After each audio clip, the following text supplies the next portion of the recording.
What? Can you hear me? Yes. What a morning. Yay. I Hi. do apologize. I do Oh, not a apologize for problem.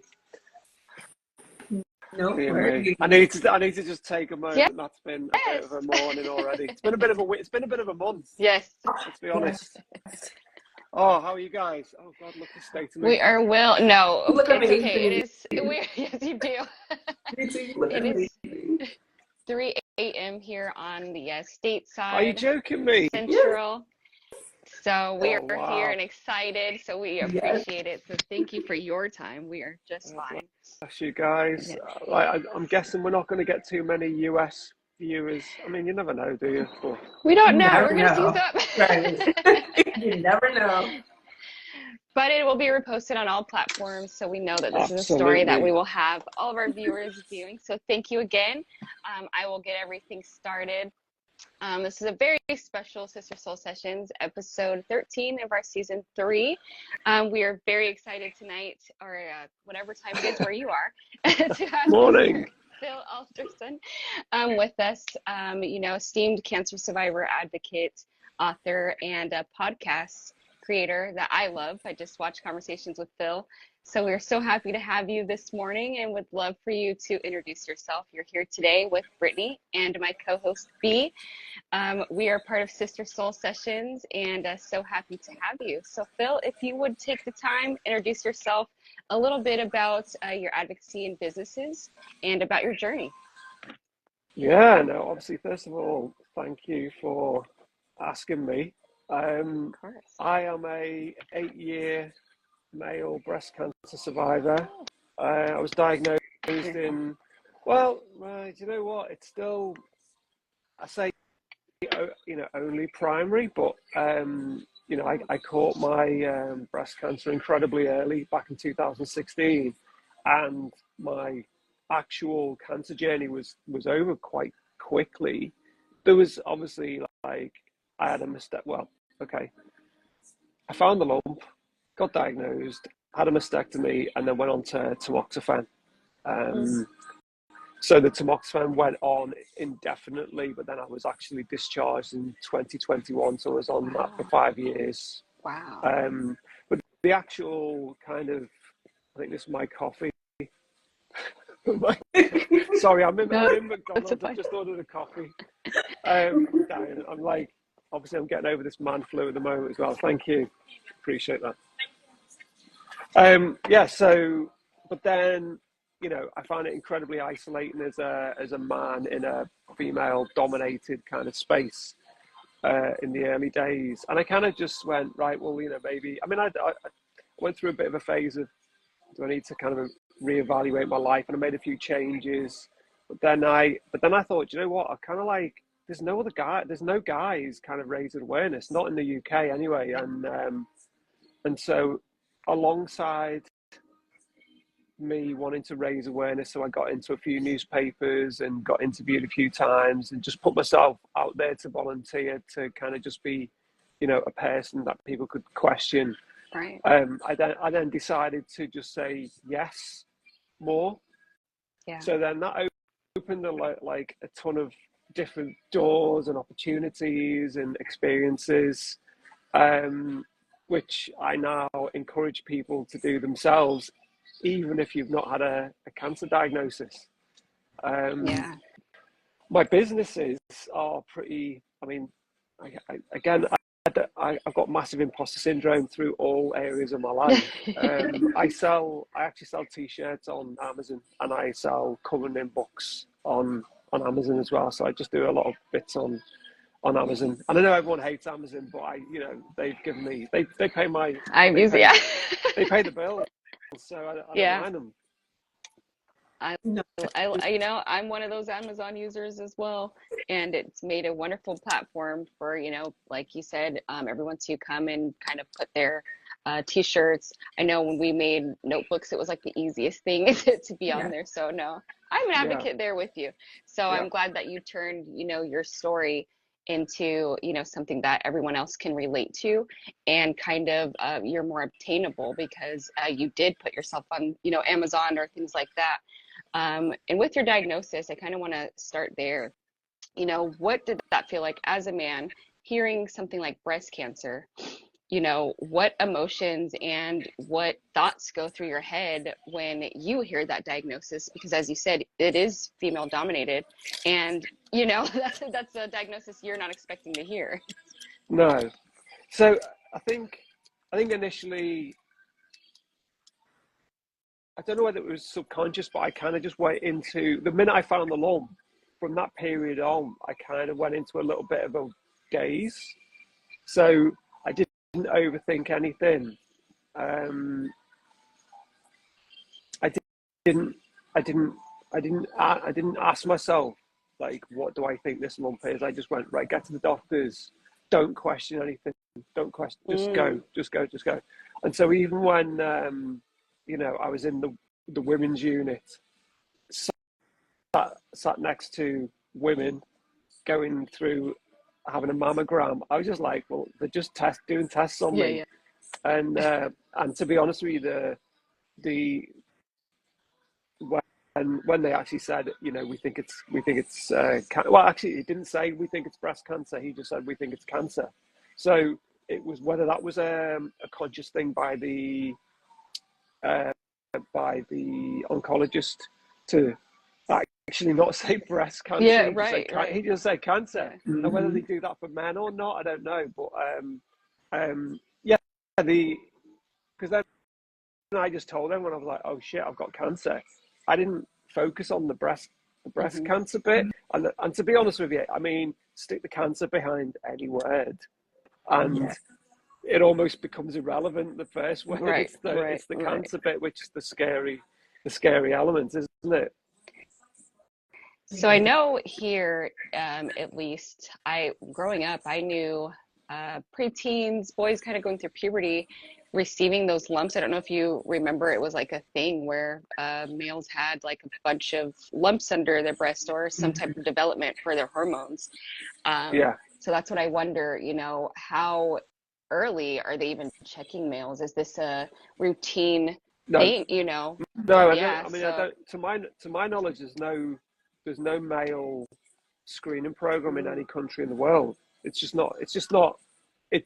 purely down to the individual, and I suppose that's why it's important that that's why it's important that obviously we see some men just spreading awareness and saying, you know, it's down to the individual essentially. I could be wrong, but I'm pretty certain. I don't think the rate. I've never heard. Yeah. The rate isn't high enough to warrant the expense on any health service to implement that. So, but you know, to give them credit, in the UK, the minute I went into the breast screening program, which is just the screening program for anyone. So, and you know, it was so quick. So, I mean, Awesome. I from finding the lump to having a mammogram was like a week and a half. Oh, that's that was so amazing. It was no, that's cheers to the UK, because I don't think that would happen that fast. Yeah, that's what I say. Here in the US, it takes a while. Yeah, well, I'm guessing each person's going to be, because of private medical care, it's going to be different for each person, isn't it? I guess. I do think in the US, you've definitely got better kind of screening programs and awareness, and I do see that, and it's something that we probably need to look at. The screening programs just generally are a bit of a contentious issue, depending on who you speak to, because obviously everyone knows mammograms are the most effective way to determine breast cancer in the average person. But you know, the more people, and obviously a lot of people on Instagram are younger and have dense breast tissue. That's why, and I mean, they will, because they know they will have been diagnosed, but they're angry that mammograms are the best, like, preferred way. But obviously, right. I did see a study, isn't it missing a lot of, like, I saw a lot of women who had denser breast tissue. It will miss the lumps initially. Well, you because just it's not can't, you just detected. can't, Yeah. you just, on a mammogram, you just can't, it's not effective, you Yeah. just can't see them. Wow. So in a similar way, men having to screen themselves and younger women having to screen themselves is a kind of similar situation, because you've got to advocate for your, you know, your own kind of like well-being as regards your kind of like, well, I mean, just generally your health anyway. I mean, if you, you know, my mantra is like, if you see any change, any blood, any lumps, get it checked out. You're not a professional, you know. And even if, you know, I know doctors that have had cancer, they went to a doctor. So everyone needs to go to a doctor regardless. Right. It's all about catching it early. Do you feel like the stigma for men makes them maybe not check on things Well, like that? yeah, yeah, I mean, men are historically, I don't know what it's like in the US, but, you know, we have a reputation of You not don't go to the being doctor. good health. We just don't go. We just think everything's going to be all right. And sadly, that alters the prognosis for men massively. So even though I think in the US, you have about 5,000 men a year diagnosed with breast cancer, and the majority of those men will go on and develop a secondary breast cancer because it's caught so late, either down to themselves getting to the doctors too late, or their doctor may not even think it's Right, to go that anything far. serious. Yeah. So again, there's a bit of awareness that is required within the medical kind of like profession, where we don't just go, you're young, you're female, you're a man, and turn them away. Like, we need to obviously we need to take everyone's concerns seriously, and obviously there will be an element of you have to trust the doctor. I mean, I've got an appointment in an hour now about my back and my shoulder, and you know they're typical symptoms of secondary breast cancer. But I'm like, right, well, look, I'm just going to go. I'm just going to get it checked out. I'm going to trust the doctor, and if it doesn't go, I will persevere and I will go back again. So I mean, if anything, I'm kind of like doing the opposite of what a lot of men do. Yeah. But I feel really sad that if, say, for instance, a man did find a lump and then he did nothing, and then he sat in worry and concern for months on his own, isolated even more. You know, at least that definitely be isolated. grows At least be isolated while you're in the system, not isolated, not even diagnosed. But yes, stigma definitely needs to be removed. And I do think there's even a stigma from, I don't know what you guys think, but you know, from a female point of view, you might not want to, you know, your breast is like part of like your identity, and you might not want to. I mean, even if you get a diagnosis, you might not want to share that you've been through it. So, you know, I do take my hat off to everyone that shares the diagnosis, and I do think the way we're going to help future generations is to just talk about it and make it more normal. I know it's a difficult conversation, but I think it's one worth having. Yeah, definitely something that we need to bring awareness to, and, you know, advocate for men to check on these different things, because like you said, cancer in men, prostate, pancreatic, all these things are going so undetected for so long, because you know, they'll find something and it's just, you're a man, so it's like, oh, I worked really hard yesterday, or I'm stressed, or you know, like even you could have ignored your back, your, you know, shoulder pain, but your memory is, hold on, let me bring awareness to something in my body that's changing. No, but even, I mean, I don't know why finding the lump was different, but you know, even now, it took me a while to go to the doctor, and I was like, well, because it was a niggle rather than, you know, oh shit, I found like something that is sticking out of me. Yes. Whereas my lump, I found it and I went to the doctor the next day, which crazy. most people awesome. were like, I can't believe how quickly you acted, but it was big enough. It was big enough, the lump. I mean, it was about the size of a pea, and I was like, that is big enough for me to, like I can't, no one could look at that and go, there's nothing there. I can feel it. Well, obviously, it'd been growing for a while. I just hadn't noticed it.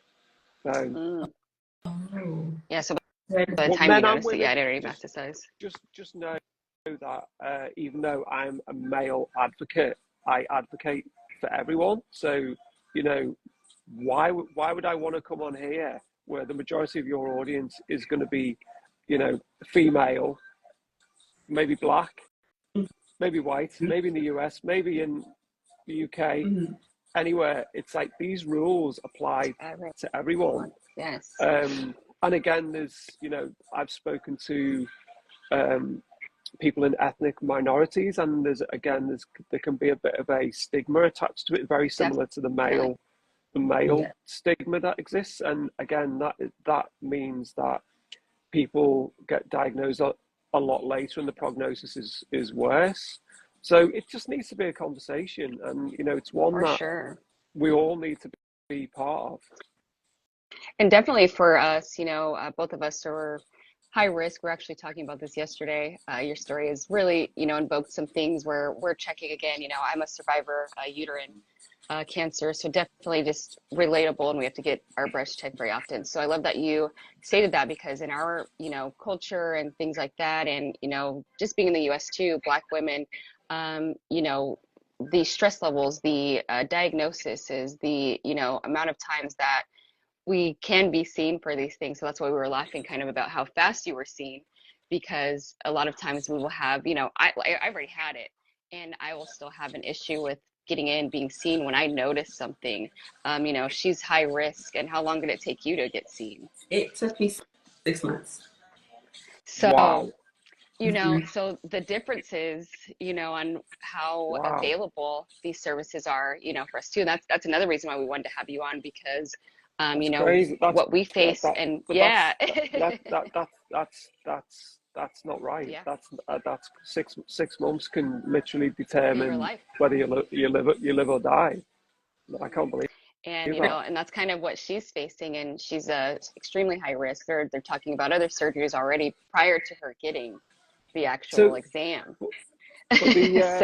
But those 6 months, what was happening? Were you getting any support or treatment, or you were literally just waiting to get? Just waiting, just to get tested, just to get an examination. After your primary care physician will tell you, right? Yeah, and they'll say something, send you to a specialist, and now you've been waiting 6 months. Yeah, I mean, at the end of the day, I mean, you know, I think everyone in the UK probably takes our health service for granted, but like that as a comparison is one I'll probably refer to in future to say, you know, people get angry with the NHS in the UK, but to be seen and told within like 10 days that I had cancer is just it's mind blowing. I mean, like how quickly that system worked is just. And that should be the same for everywhere, really. Let's be honest. Because the thing is, the other way of looking at it is, there's going to be a cost for screening. Yeah, there's a cost attached to it. I've spoke to GPs, and they're like, it will never be just for everybody. Just purely because of cost. But the end of the day, if you then develop a secondary or need more aggressive treatment, well, guess what? That the cost of that, I know for a fact the chemo bill in the UK is like billions of pounds. It's which is obviously it is needed until we need to reduce that and shift it to early diagnosis, which is going to be, it's not going to devastate people's lives as much. It's still a difficult journey, and one that is not nice. And you know, because I was talking to Liz, who you've got on next week, and she's like, oh, you know, one day I won't. I mean, she's retired now, but you know, surgeons won't have a job. And I was like, well, no, but I mean, you're always going to have tumours that need removers. So surgeons are always going to be needed. Always, Mastectomies are always going to be a thing. Lumpectomies are always going to be a thing. But hopefully, if we can catch it nice and early, that will be the focus, and then the more aggressive treatments will reduce, because they're the things that like really. Luckily, I didn't have chemo radiotherapy. They're the ones I hear stories of, and I'm like, oh my god, I'm so grateful that I didn't have to go through this like detox horrible from radiation and chemo is insane. Yeah, I So can't yeah, even that's why, imagine I it. love your story so much, because it was, like I said, inspirational to see a man decide, hey, this something's wrong. I'm gonna go get it checked. You know, you're aggressive about it. No, I think it's this. Let's, stay on this path and, get that diagnosis, because like I said, I don't remember, do you remember how long I had been going through it before I actually had the surgery and everything? Like, it was quite a process. So It's that's what been was at so least remarkable. 9 years. hmm That But I was dealing with it just because of the time frame I feel that it took. And every time I would go back or in between chemo or something, it would spread somewhere or it wasn't effective or, so your story can get really out of hand if you don't have that early yeah, detection. yeah, And that's why I wanted it to, us to advocate for that specifically, monitor yourself, know the differences with your body, because that will save your life. Like I said, we had to wait. She's waiting currently, and we were kind of freaked out about it last night. And it's just very so important I mean to the frightening advocate. thing there, well, the frightening thing there is like, you anyone in the US could do exactly what I Yeah. did, which is find that lump and then go to the doctor's the next day. But if the system Then, yeah, takes 6 months, it's kind of like, well, I mean, was there any benefit in me having that like, emergency in my own head. Yeah. Right. like doing the right thing, because like the system now isn't designed to incorporate that. I just Mhm. yeah, I literally can't believe it. How are you guys anyway? I mean, Well, I'm great, but I'm just still with my sister here. big question. Family Sorry. history. Yeah, no. Okay. Yeah, and B, do you want to? Yeah. It has been quite the journey because I have a really deep family history of breast cancer, and I've been advocating for myself now for 7 years. And anytime I say, hey, I really need to get a mammogram, you're not old enough yet. Mind you, I'm 39, by the way. And the first time my mom was diagnosed was 30. My grandmother was first diagnosed, I believe, 37, 38. So they have some type of rule here in the US where whoever, I guess, is the youngest in your family diagnosed, they can go back 10 years. So because I Right. wasn't old enough or didn't qualify yet, they didn't do any early detection. It wasn't until 3 years ago when I was finally able to get my first mammogram, and they were able to see some areas of concern, is what they call it. But they had to refer me to a specialist, and that took about 3, 4 months just to get in. And then they did diagnostic testing and so on and so forth. Found a few things, and I just kind of just backed off because of the cost. And I let my oncologist know that. Yes, I said it's kind of costly to get an MRI and to get a CAT scan every 3 months. I was like, I have to pay deductibles. Then there are things that is not covered that I have to pay out of pocket. I said, so I had to ease up. But I had other areas of concern that were popping up, and I could feel the pain. So I had that conversation with her yesterday. I'm still processing it. So, Oh, that and was now you. they're talking So about ovarian cancer. So, still processing it. so have you guys been had genetic testing? Yeah. Yeah. Yep. So were you carrying the gene or the mutation? I wasn't.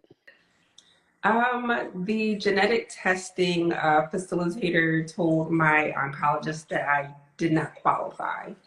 So I'm going to take it again, is what she told me yesterday. So yes, that's what we mean on our side, and Yeah, especially Right. it's advocating hard. for, unfortunately, it's still, the stigma with Black women that we don't have the, advocates in the healthcare to, get this processed faster. The importance of, not the grin and bear it notion that we've received, childbirth, healthcare, things like that. Because yeah, she is extremely high risk. I had my genetics testing, of course. I have two other genes that are just weird, but for hers, I'm quite sure, like I said, that she does. So it's interesting, to be at that stage and you're aware, but you don't know. So Well, I definitely, I kind of wonder if you went and got a genetics test and then you then went to the doctor with those results, push if you got the test that on further. Yeah. yourself, whether that would actually, they would go, right, okay, well, now we can take it further. Because I know I had I took a genetic, one of these mouth swab things, so it Yeah. could trace my my like family history to see if I was a Viking in a previous generation, which I'm not. But actually, part of that genetic test, it does a BRCA1 test. Oh, So wow. that's 23andMe in the UK. I don't know. I mean, I'm guessing it'll be probably more extensive in the US. I mean, I think that was like £100. So what could I ever remember? $150. Yeah, ours is And about you just 150. spit in a little thing and send it off, and it comes back and says, "Oh yeah, I mean, they've actually added kind of like, I don't want to say paywall. They've added like a lot of questions before they give you Right. that information, though, because obviously that information can be quite upsetting. When Again, you just wanted to know your history, yeah, and then you yeah, receive well, your genetics. no, because I'd already had genetic testing already Yeah. back in 2017, so I knew I didn't have the BRCA1 or Yeah. 2 gene, but they tested me basically because I was so young when I was diagnosed, because I was 44, and Yeah. because I had a daughter. But yeah, they came back and said it was negative. So they just said, if in the future a new gene is found, get back in touch and we can Oh, do awesome. more tests. However, Oh.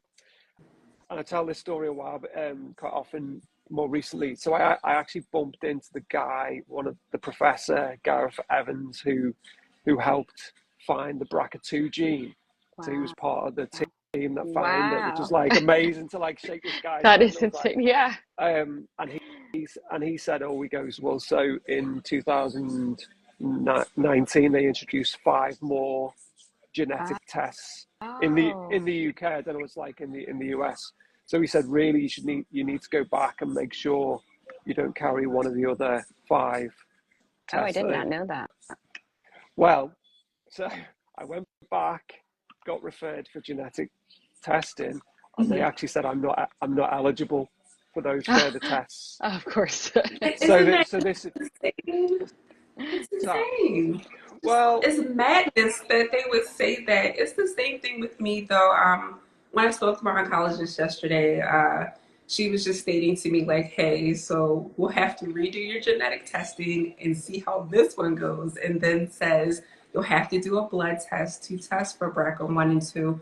But I gave her my mom's results. My mom had just recently gotten checked again, and she doesn't have the mutation, but they still wanted to move forward and test me as well to be sure that I'm not carrying the actual mutations. okay. Well, obviously, if both of your parents don't have it, then you can't have it. It doesn't spring up out Yeah, of it doesn't nowhere. just pop up. It doesn't. Mm-hmm. Yeah. Oh, So, that's good. however, obviously, people with so I was speaking. If you listen to it's one of my first podcasts with Victoria Econoy, and she's Black, Yeah, and then she the said, young lady was diagnosed at 26, right? no, she was older, but she then said about this gene I'd never heard of called ATM, and she said it mainly affects That's Black what I people. got. Yeah, that's what I ATM. got my testing on. So, and I think there's a few other genes, Yeah. which because I went to my doctor and I was like, well, could I be at risk of ATM? And ATM, obviously, yeah. if you have a bit of knowledge, and you're like, no, Phil. So no, but this is, I mean, I'm the You first don't to admit know. if I don't know Yeah. something, but I'm sure she said ATM because Yep.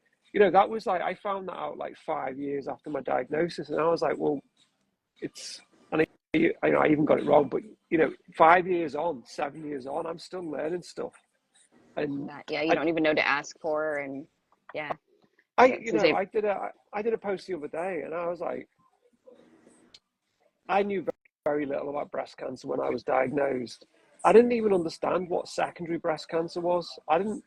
You just don't. Yeah. And then obviously I speak to a lot of people that have a secondary, and once you know, it's hard to imagine not having that information kind of in your brain.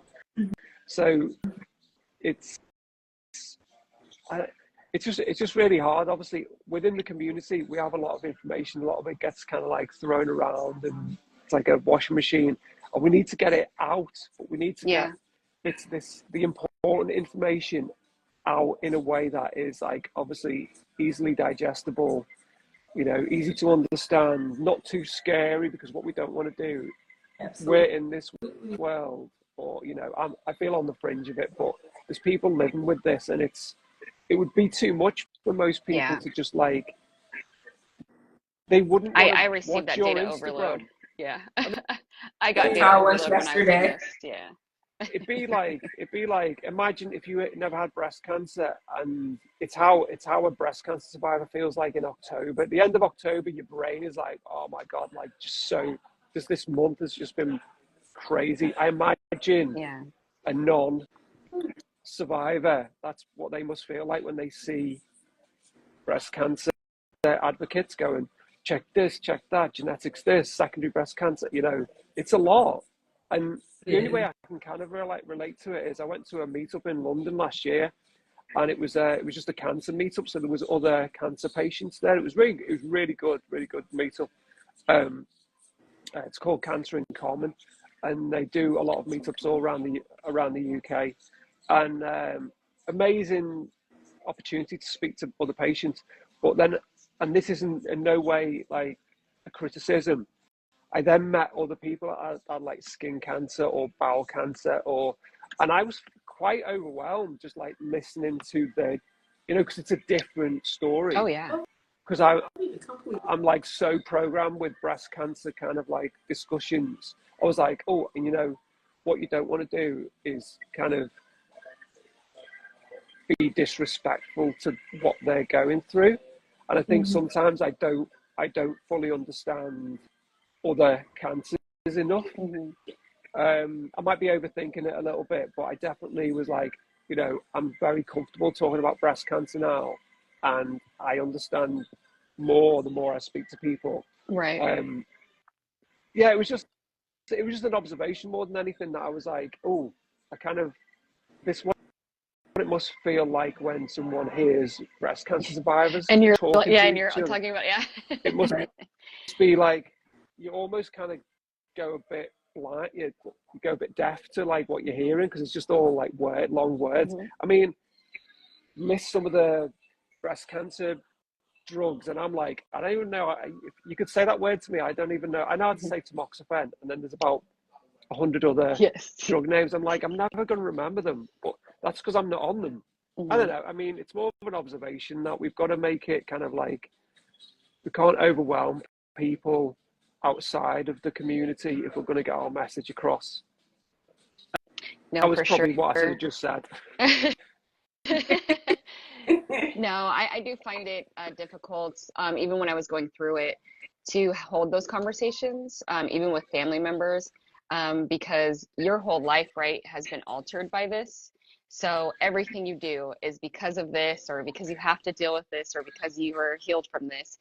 And for them, it's like they won't understand, and you almost feel, that's why those groups are necessary though, because you almost feel like you're overwhelming them by throwing all these things at you, or you're always sick, or you're always, so I definitely agree with that, because I notice too, sometimes my family, and like, especially when October comes around, or I want to do a walk, or they're just like, oh, okay, like it's not my thing, but having the advocacy and people's support, will definitely help in the long run. And we have to keep talking about it, maybe keep overwhelming people, because you wouldn't have checked, like no one would have checked. You're probably right. I mean, we do need to not over protect people. And I know it's definitely a theme where survivors maybe keep some of the details to themselves to protect other people. That's definitely a thing that I've heard. And again, it was the interview with Victoria, and she said she didn't tell most of her family until the day before she went in for her operation. I'm like, wow, well, who was supporting you? And she goes, it's just a cultural thing. Yeah, I was just like, I did it all by myself. that's, I do feel, and like every time I hear a story like that, I'm like, you know, we do need to make sure that the patient is getting the support. They don't just have this burden on their own shoulders on their own. And sadly, it's probably the stigma. It could be a cultural stigma. It could just be a personal identity thing. So for instance, when I had surgery, two of the women that were on the ward the same day that I had surgery, they were like, I'm not going to tell my friends and family. She goes, my immediate partner obviously knows, and my kids, not going to tell anyone. I'm like, oh my God, like, Couldn't imagine. I've told everyone. Everyone knows. You know, it's kind of funny that, like, obviously it's odd bloke, female cancer, mainly thought of. And I'm like, that's got to be a bit of a story that potentially helps somebody out there. But I just, there is a serious point where it needs to be that just having a breast cancer diagnosis is almost becomes so common that people don't even think twice about sharing it. And it's just almost people are like, oh God, not another one. Yeah. And like, it's almost exactly that. It's treated like that, especially here in the States. But obviously, the bigger picture there is that's not going to happen until we solve the, sounds like a big ask, but like we cure cancer. We definitely need to cure and manage secondary breast cancer so people don't die from it. So yeah, it's just raising awareness for everybody and advocate for yourself, check yourself, get to the doctors, and just don't worry about what people think. And that is the hard part. For you though, what was the biggest challenge that you faced turning your personal experience into like the platform for advocacy and kind of turning it into a business? I mean, it's not a business. I've not made made any money out of this. I've spent thousands and thousands thousands of pounds just getting the story out. And yeah, I mean, I will. Someone says, "Oh, we're doing something in London." It's not cheap to travel down to London and stay there, and I've done that so many times. That was so strange. Like you both had roles, and I was like, it just went off. It just went off for me. Yeah, where was I? I was just rambling on, wasn't I, about something I can't even remember. I can see my hair now. It's terrible. Hair is lovely. So how are you going to do it? You're going to have to. You can't really stitch two lives together, can you? Unless you re-upload it. Oh, so with Instagram, they automatically archive any lives that you have. So we're able to go into our archives and to download it directly, and then we just edit it. And then we can merge. I mean, it'll be fine. I'm overthinking it. It's one of my things. Right, do you want me to share? Are we getting? Is it Brittany? Yes, I'm waiting for Brittany to come back. Sorry, yeah. No. I know, Brandy, Brittany. I know it's it's the bees. Should we wait or? We can keep going. Okay, so in here. I was going to say I can't rejoin. Oh, what did they do? It's fine. So I've been speaking over the last. Well, actually, I've been trying to get people on board with something for the last probably 6 months, and in my bio, you mentioned about the book that is actually I self-published on Amazon called Someone's Survival Guide. And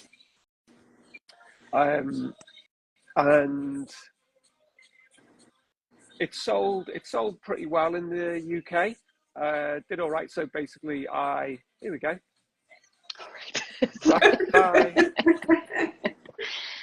That'll be fun putting this together. But yes, please, your book. Yes. Oh, there you go. You Exactly. there you go. So the it was pretty much a year ago. I did a post just saying I was asking survivors what advice they would give to someone that was newly diagnosed, and with the hope that maybe this book could be like gifted to someone, or you could just buy it to just feel inspired by the people's stories and what they've done. So that was like pretty much a year ago this month. So what I've been doing is I've been reaching out over the last 6 months to a lot of American people on Instagram, because I mean, there are like, you guys are like so supportive. I mean, just the community in itself are like so supportive, but like I've had quite a lot of American people reach out to me, and you know, I'm friends with quite a lot of American people, and like, you are gigantic. Like your country in comparison to the UK is just like, and I'm like, well, look, let's get this message out further. Let's raise some more money. What I was planning to do with the book last year was, if 50% of the sales were from the US, I would donate 50% of the proceeds to the US. However, the sales in the US weren't as much as what I thought. So what I've done is, because it was such a small amount, I didn't want to just hand over small amounts. I've given all that money, 100% of the proceeds of the book, I've given to they've been ring fenced for research for secondary breast cancer. And I've given that to a charity in London called Future Dreams, who I've done like quite a lot of kind of like support and events, and they've allowed me to be just a male face, you know, representation at like high profile events in London. So I really appreciated their support. So I've donated all of the money, which is a little bit of a shift from what I originally said. But like, I sold a couple of books in like Japan, a couple of books in Australia, a couple of books in Sweden, and I just thought like a £5, £10, $10 here is not going to make that much difference. I prefer to give a lump sum. So it raised about £2,000, which I guess is about $3,000, like $2,800.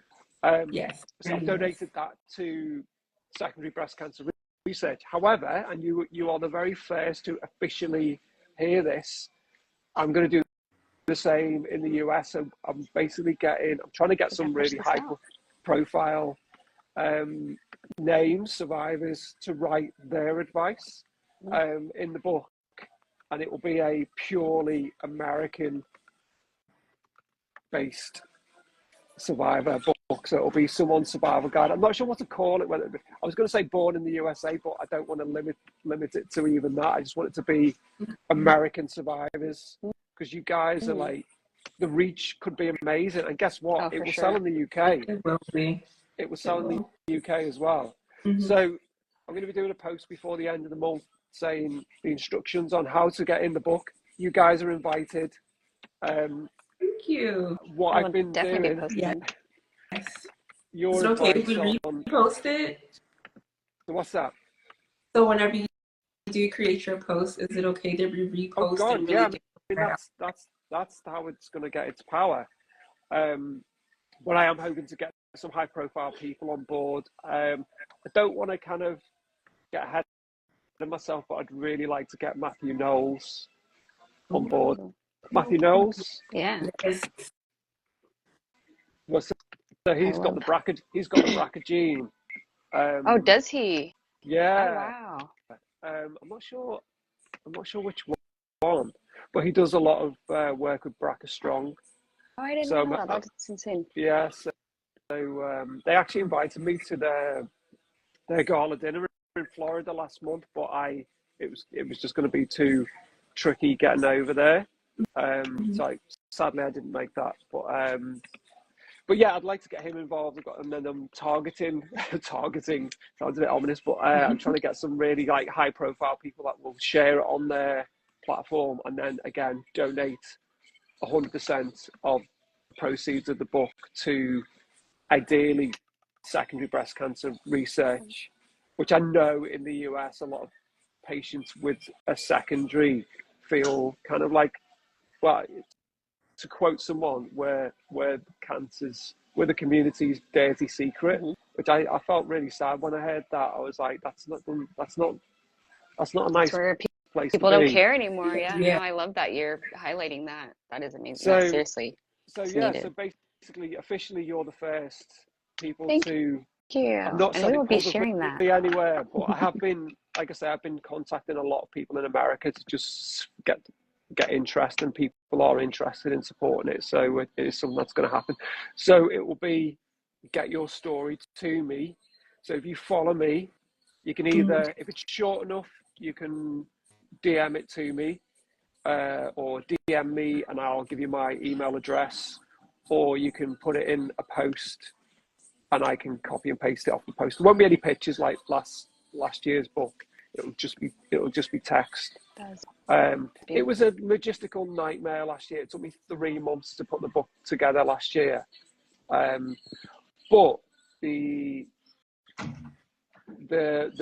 feeling that the people in the book got from it was a pretty special thing, because people were like so proud to be part of this community book. And there was a few American people in there, but which I've contacted and said you can still be in the new one American version.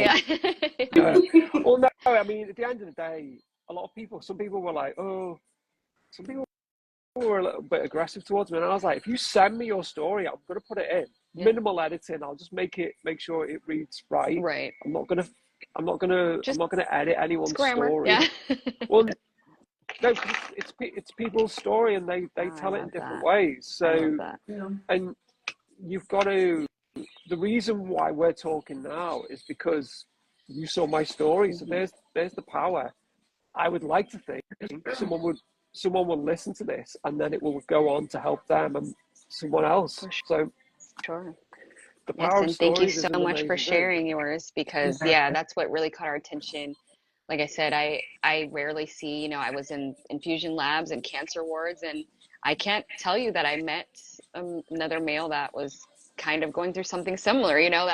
That's something that was just so unheard of for me, and seeing your story and actually going through the surgery and you showcasing that, like, I just thought, like, how brave, because especially men, you don't want to show, they don't show weakness, they don't show, hey, they're not going to show a scar going across their chest like that. And I really appreciate and love that you took the time to know that it was important to do so, and really advocate for especially males that just, they don't do that for themselves. I'm sorry, they don't. And especially for our audience, we have like a lot of Black males on our side, and I just want them to hear this story to know, like, you have to just go to the doctor. Like, just as simple as that. Well, I mean, the start of your journey is as simple as that, but it sounds like we've still got a lot of things to iron out to make it kind of like equal, kind of like health opportunities for everybody. It shouldn't really discriminate against anybody. And weirdly, I heard a term the other day, medical sexism, and I was like, whoa, what's that? And someone, it was a doctor in the UK had written this article for the newspapers, Dr. Philip Alderson, and she said this thing where when men, and this will apply in the US, when men go into the doctors, this thing where the doctor may go, this is a guy, so they rule out certain diagnosis that it potentially could be purely on his gender. And obviously she called it medical sexism, and I was like, yeah. And I don't know the exact figures. I have asked quite a few people over the last couple of years of the exact figures, and there isn't a lot of data out there. But in men, the diagnosis of breast cancer comes a hell of a lot later. And I know for a fact it's even higher in Black men. So, something, again, needs to change. For sure. As regards that. I've not actually seen, other than Beyonce's dad, I've not seen any. When you said Black it, survivors.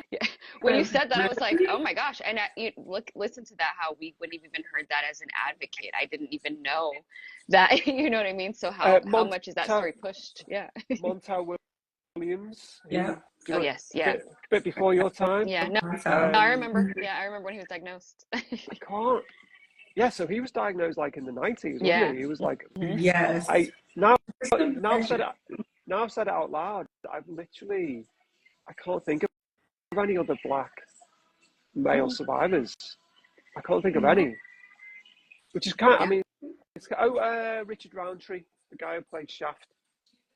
Did he? Yeah. God, really? So, but he died last year, didn't he, of pancreatic cancer.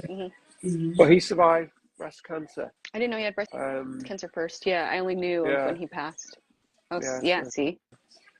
Right, I'm gonna stop talking. Are we? But yes, and we'll do our outros. Yes, thank you.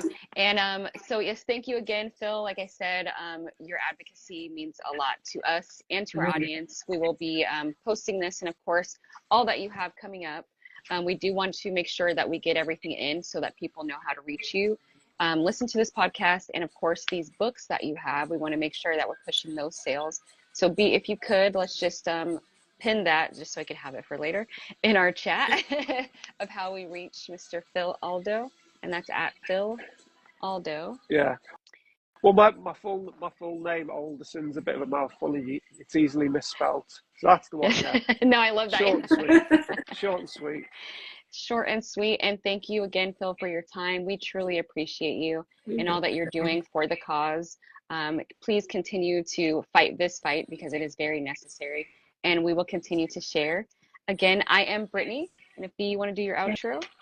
I am Brandy. Thank you again for your time. Definitely keep having those conversations. They definitely don't go unheard. They help out many people who may be suffering in silence. And we just appreciate you, appreciate your time. We want to continue to support you.